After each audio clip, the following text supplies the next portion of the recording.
هذا الجمال المصطفى أنواره لا سلام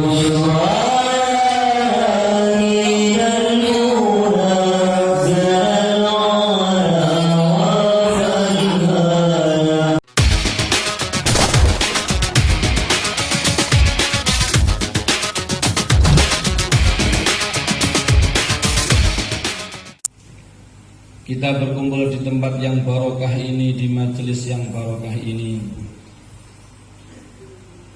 tidak lain dan tidak bukan, di antara maksud utamanya adalah untuk bersama-sama mensyukuri nikmatnya Allah Subhanahu wa ta'ala. Karena sesungguhnya di antara tanda orang yang beruntung yaitu orang yang banyak bersyukur. Sebagaimana dijanjikan oleh Allah Subhanahu wa taala, la in syakartum la azidannakum wa la in kafartum inna 'adzabi lasyadid. Maka tanda-tanda orang akan diberi dan ditambah lagi kebaikan-kebaikannya, keberkahan-keberkahannya, rahmatnya, antara lain kalau dia itu menjadi orang yang selalu bersyukur. Sebaliknya, tanda-tanda orang yang merugi yaitu orang yang tidak bisa bersyukur. Maka dulu ada cerita mengenai Nabi Musa alaihissalatu wassalam. Ada dua orang dengan keadaan berbeda datang kepada Nabiullah Musa alaihissalatu wassalam. Orang pertama datang kepada beliau, ini orang kelihatan makmur, kelihatan seger, wajahnya ceria, pokoknya kebaikan-kebaikan nampak ada pada dirinya. Datang dengan membawa segelas air, gelas yang di dalamnya berisi air. Lalu bertanya, wahai Nabiullah Musa alaihissalatu wassalam, apakah ada perkara yang bisa menjadikan berhentinya nikmat-nikmatnya Allah, hilangnya nikmat-nikmatnya Allah, tidak lagi datang nikmat-nikmatnya Allah? Maka Nabi Musa bertanya, kenapa kamu bertanya seperti itu? Karena saya ini orang yang selalu bersyukur. Keadaan apa saja saya selalu bersyukur. Dan saya itu merasakan kok hidup saya itu mudah terus, banyak kemudahan-kemudahan. Maka Nabi Musa mengatakan, ada perkara yang menjadikan hilangnya bahkan terhentinya nikmat-nikmat dari Allah itu. Apa itu? Yaitu manakala engkau tidak lagi bersyukur. Maka karena ini orang selalu bersyukur, dikatakan apabila engkau tidak bersyukur, terkejut. Saking terkejutnya, gelasnya itu terlepas dari tangannya. Dia mengatakan, bagaimana? Orang kok tidak bersyukur itu bagaimana? Sedangkan dia hidup karena nikmatnya Allah. Setiap waktu mendapatkan nikmatnya Allah. Setiap saat mendapatkan nikmatnya Allah. Setiap hari makan rezeki, nikmat dari Allah. Kesehatan, nikmat dari Allah. Menghirup udara, miliknya Allah. Berjalan di atas muka bumi, ciptaannya Allah. Bagaimana orang kok bisa tidak bersyukur kepada Allah? Saking terkejutnya, gelasnya terlepas, jatuh ke bawah, pecah, maka sampai di tanah butiran-butiran air dirubah oleh Allah menjadi butiran-butiran emas. Ditambah lagi nikmatnya. Sebaliknya diceritakan ada orang kedua di lain waktu datang kepada Nabi Musa alaihissalam. Orangnya itu kasihan, kelihatan kurus, kelihatan susah, makan susah, hidup susah, bahkan pakaian saja susah, hanya memakai selembar kain dililitkan di tubuhnya yang tidak berjahit, kain sarung yang tidak berjahit. Wajahnya itu tidak ada gembiranya. Wahai Nabi Musa, saya ini hidup susah. Apa ada perkara yang bisa menjadi sebab datangnya nikmat-nikmatnya Allah itu apa ada? Karena saya ini susah terus hidup saya ini. Dijawab oleh Nabi Musa, ada dan mudah, yaitu apabila engkau selalu bersyukur. Mendengar jawaban Nabi Musa itu marah. Bersyukur? Suruh nyukuri apanya? Makan susah, hidup susah. Ini lihat, pakaian hanya selembar kain sarung yang tidak berjahit. Kok suruh syukur? Apanya yang disyukuri? Habis berkata-kata seperti itu, tiba-tiba datang angin kencang menerbangkan sarungnya satu-satunya. Coba itu, tinggal nikmat sarung pun hilang pula ke bawah angin. Jadi orang itu tanda beruntung itu kalau kata para ulama itu selalu bersyukur.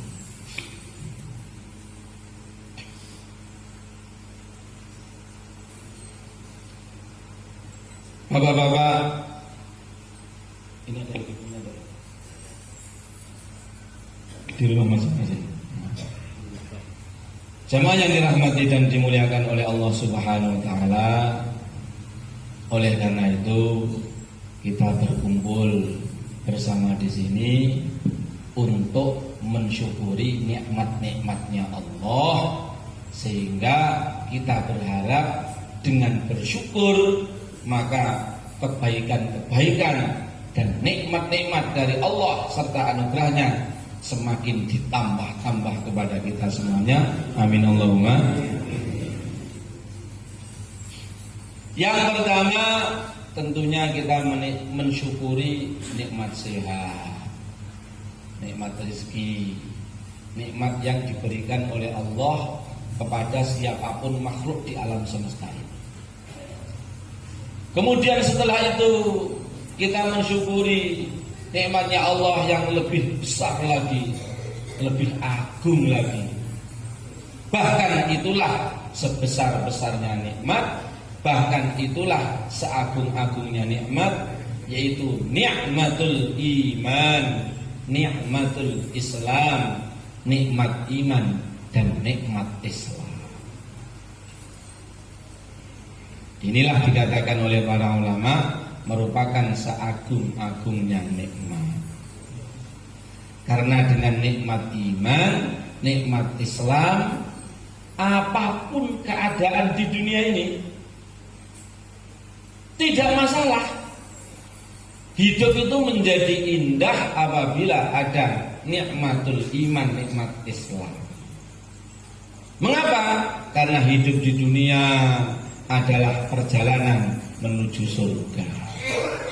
Dengan nikmat iman, dengan nikmat Islam, 60 tahun, 70 tahun hidup di dunia itu sebenarnya hanya menunggu kapan resmi dilantik jadi raja-raja di surga. Sebaliknya, tanpa nikmat iman, tanpa nikmat Islam, sungguh itu adalah hidup yang pahit. Sungguh itu adalah hidup yang gelap. Karena tanpa nikmatul iman, nikmatul Islam, 60 tahun, 70 tahun hidup di dunia sebenarnya hanya antri kapan dilempar di jurang-jurang neraka. La khaira fi khairin fi ma ba'dahun nar wala syarra fi syarrin fima ba'dahul jannah. Tidak ada perkara kok dikatakan baik sedangkan ujungnya adalah masuk neraka, sedangkan tidak ada perkara kok dikatakan buruk sedangkan ujungnya adalah masuk surga. Semoga Allah istiqomahkan kita dalam iman, dalam Islam, istiqomah hingga wafat husnul khotimah. Nah ini antara lain untuk menjaganya itu dengan bersyukur. Dengan disyukuri nanti dijaga, bahkan ditambah. Bahkan bukan hanya disyukuri, dijadikan syukur yang tertinggi. Loh, saya ini sudah syukur loh Pak, dikasih nikmat iman, nikmat Islam itu sudah syukur loh. Betul? Betul Pak, saya ini syukur diberi nikmat iman, nikmat Islam itu syukur. Benar, benar syukur saya itu.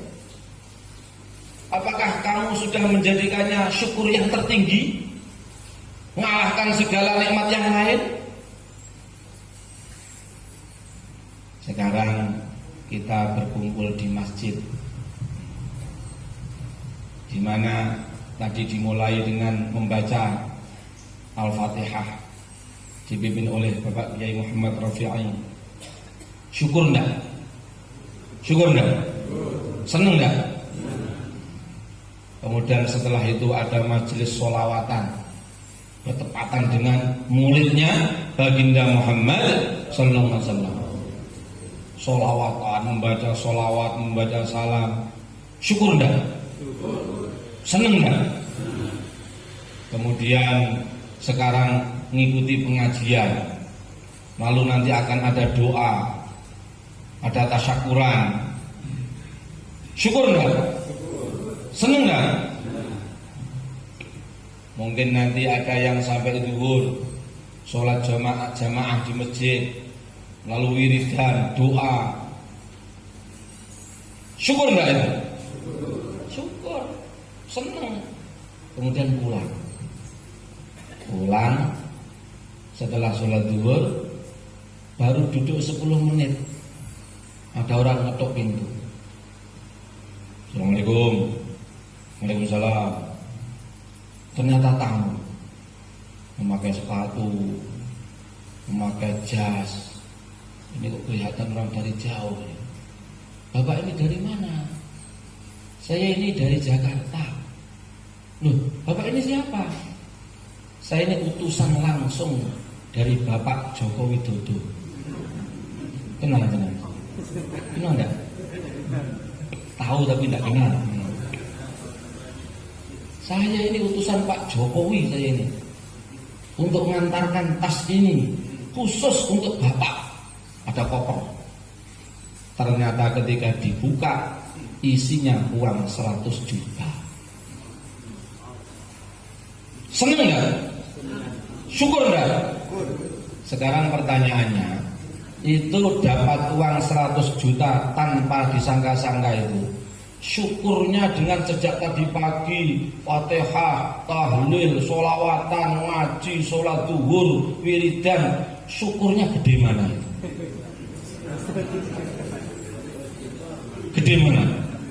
Dapat uang. Ini terlalu terus terang.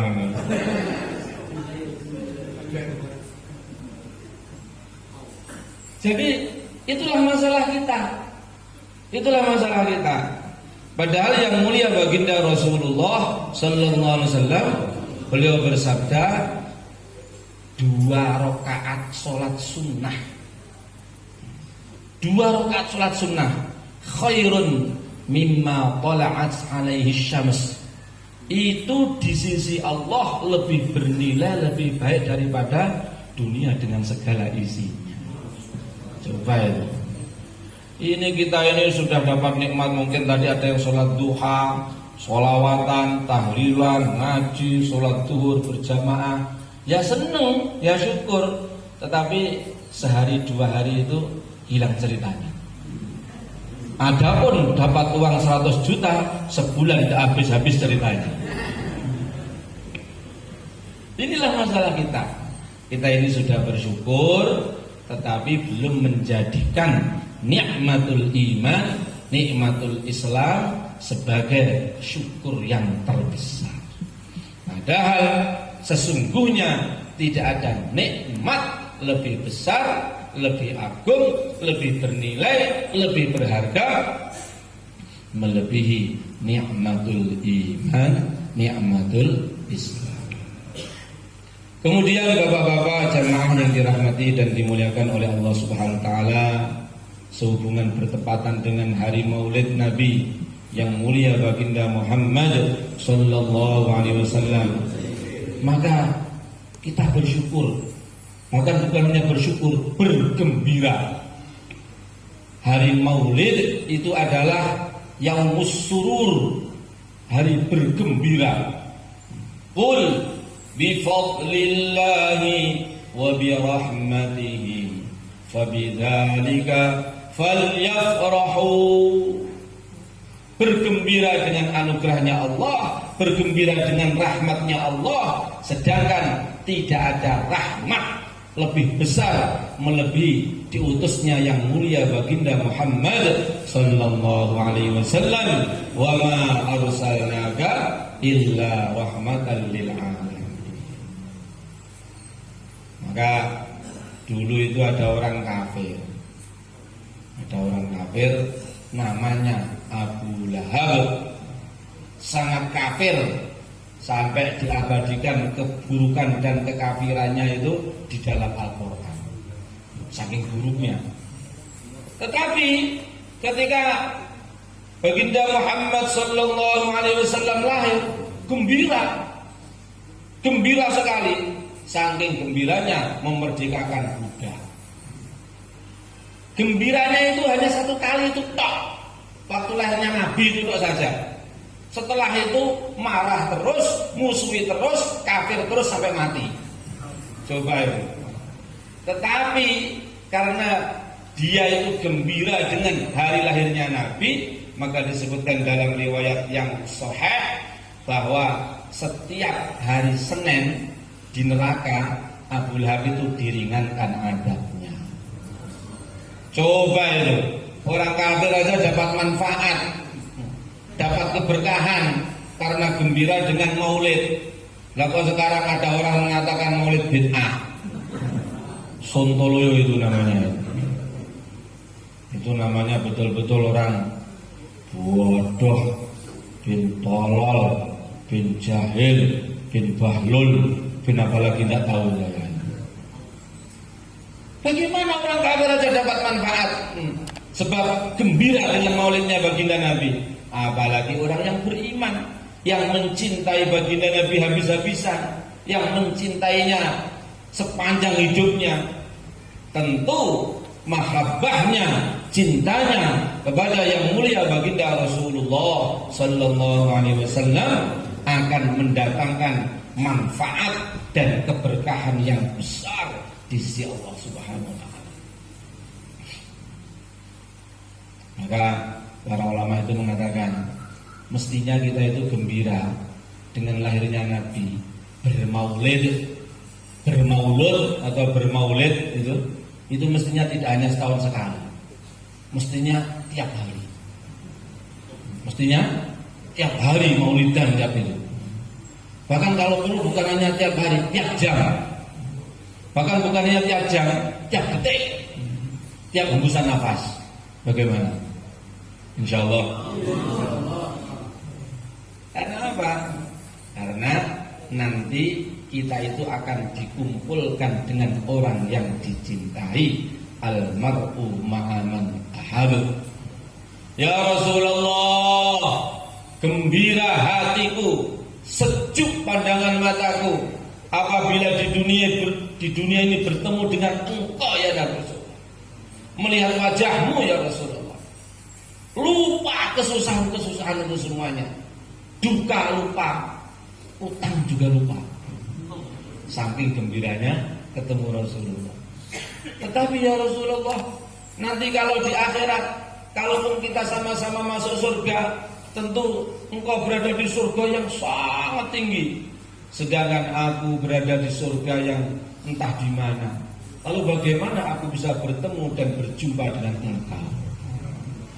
Jadi sahabat itu masih di dunia itu yang dipikirkan nanti bagaimana di akhirat berjumpa ketemu Rasulullah. Karena hatinya itu dipenuhi dengan mahabbah kepada Rasulullah. Ada lagi cerita mengenai seorang ulama yang hari-hari ngaji, seneng kepada ilmu, seneng mengaji, seneng mutolaah. Dia mengatakan kepada temannya, saya ini nanti kalau sampai akhirat, program saya itu yang utama satu. Untuk apa? Untuk ketemu Rasulullah. Yang lain-lain itu nomor setelah itu. Loh, untuk apa kamu ketemu Rasulullah? Saya ini kan seneng ngaji, seneng ilmu. Nah ini di dunia ini ternyata masih banyak ikhtilaf di antara para ulama mengenai masalah ini, masalah itu, masalah ini, masalah itu. Maka nanti kalau di akhirat ketemu beliau, saya akan bertanya, ini sebenarnya bagaimana ya Rasulullah? Nanti senangnya bahsul masail nanti di sana akan jumpai Rasulullah nanti. Coba itu. Jemaah yang dirahmati dan dimuliakan oleh Allah Subhanahu wa taala, tetapi maulidan setahun sekali seperti ini memang termasuk yang dicontohkan oleh baginda Rasulullah sallallahu alaihi wasallam. Di mana beliau bersabda, aku sunnahkan, yang mafhumnya aku sunnahkan puasa setiap 10 Muharram Asyura setahun sekali. Karena apa? Untuk memperingati, mengingat-ingat pertolongan Allah kepada Nabi Musa dan Bani Israil. Jadi peringatan setahun sekali. Maka kita pun ini maulidan setahun sekali. Nanti ada lagi maulidan tiap minggu, tiap Jumat, tiap pekan. Nabi bersabda, hari Senin aku berpuasa. Kenapa? Karena untuk mengingati hari kelahiranku. Jadi maulidan dengan berpuasa hari Senin. Bapak-bapak jamaah yang dirahmati dan dimuliakan oleh Allah Subhanahu wa taala, ini semuanya tidak lain dan tidak bukan untuk meningkatkan mahabbah kita, cinta kita kepada kekasih kita, junjungan kita yang mulia baginda Muhammad sallallahu alaihi wasallam.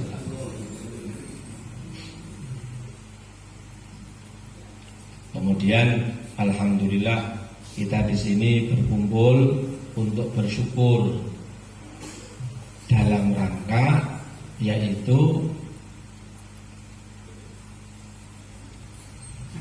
gini aja, masih ada kaitannya dengan maulid dan mahabbah Nabi. Kita ini ingin cinta kita kepada Nabi itu meningkat. Bagaimana caranya? Banyak. Membaca sholawat sebanyak-banyaknya, meningkatkan cinta kepada Nabi. Kemudian berdoa dengan bertawassul, itu juga meningkatkan cinta kepada Nabi. Ngamalkan sunnah-sunnahnya juga meningkatkan cinta kita kepada baginda Nabi. Termasuk meneruskan perjuangannya, mendakwahkan agama, menghidupkan madrasah-madrasah, menghidupkan pesantren-pesantren, meneruskan perjuangan baginda Rasulullah sallallahu alaihi wasallam. Ini termasuk bagian amalan yang akan meningkatkan mahabbah kepada yang mulia baginda Rasulullah sallallahu alaihi wasallam. Maka untuk itulah yang hari ini kita berkumpul, antara lain tadi sudah disebutkan bahwa kita dimintai, dimohon memberikan doa dan restu bahwa di tempat ini akan disempurnakan pondok yang sudah ada, pondok pesantren apa namanya ini? Al-Hasan. Ini nanti akan dilengkapi program-programnya dengan program tahfidzul Quran, dengan pengajian-pengajian, kitab-kitab dan juga yang lain. Nanti akan dibangun lokasi yang baru di mana Pak ya? di but-but atau but-but. Nanti di sana. Nah ini kita semuanya dimohon doa restunya supaya tempat yang akan dibangun yang dicita-citakan untuk menjadi pesantren, madrasah, pondok pesantren ini senantiasa diberkahi oleh Allah. Dulu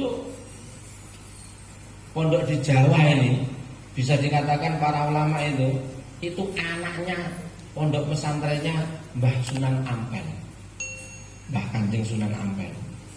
Mbah Kanjeng Sunan Ampel itu dari sana, dari India bagian selatan, dari daerah namanya Malabar. Malabar itu kata orang itu idofah dari malun dan abarun. Malun harta, abarun sumur-sumur, sumur-sumur harta. Jadi kalau kita pergi ke India Selatan di sana, itu di India itu secara umum orang itu mazhabnya Hanafi. Mazhabnya Hanafi. Dan kalau berpakaian ya kayak India di film India itu, pakai gamis, pakai kurta itu. Tapi kalau di Malabar, kebetulan alhamdulillah saya pernah ke sana.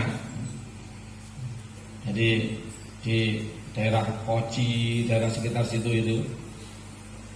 Dan di sana ada makamnya penyusun kitab Fathul Mu'in, Syekh Zainuddin Al-Mulaibari. Itu makamnya di sana. Mulaibari itu dari Malabar itu. Itu kalau di India Selatan, Malabar dan sekitarnya itu kalau di sana itu mazhabnya Syafi'i. Mazhabnya Syafi'i. Kemudian pakaiannya bersarung seperti pakaian kita di Jawa ini. Kalau di bangsanya di Delhi, India Utara itu masjid-masjid itu tidak ada beduknya. Tapi kalau di India Selatan besar-besar beduknya. Nah, terus kalau mazhab Hanafi itu biasanya kalau habis sholat zikirnya itu sirri, zikir tapi sirri, terang. Tapi kalau di India Selatan yang mazhab Syafi'i itu Malabar itu, kenceng itu, la ilaha illallah, la ilaha illallah. Zikir tahlilnya kuat, kenceng suaranya. Pas kami di sana waktu itu pas nisfu Sa'ban, sama seperti di kita. Habis maghrib ada acara masjid kami, kampung kami, dan untuk umat Islam seluruhnya ya Allah. Ya Allah ya Rahman ya Rahim, kebaikan-kebaikan dan barokah-barokah yang telah Engkau berikan kepada Nabi Ibrahim dan keluarganya limpahkan luberkan untuk kami semuanya ya Allah. Kebaikan-kebaikan dan barokah-barokah yang telah Engkau berikan kepada baginda Muhammad sallallahu alaihi wasallam dan keluarganya dan sahabatnya ya Allah, limpahkan dan luberkan untuk kami semuanya ya Allah.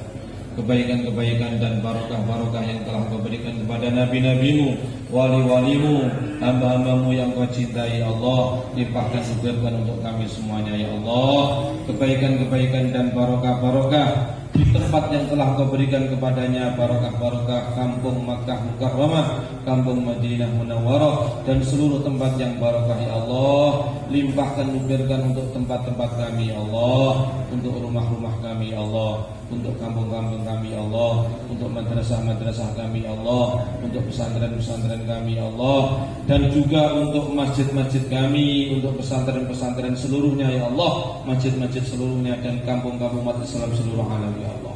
Innaka ala kulli syai'in qadir wa bil ijabati jadir. Allahumma inna nas'aluka min khairi ma sa'alaka minhu nabiyyuka wa rasuluka Muhammadin sallallahu alaihi wasallam wal anbiya wal mursalun wal malaikatul muqarrabun wa ibadika salihun, wa na'udzubika min syarri ma sta'adzaka minhu nabiyyuka wa rasuluka Muhammadin sallallahu alaihi wasallam wal anbiya wal mursalun wal malaikatul muqarrabun wa ibadika salihun, wa antal musta'an wa 'alaikal balagh wa la hawla wa la quwwata illa billahil 'aliyyil 'azim.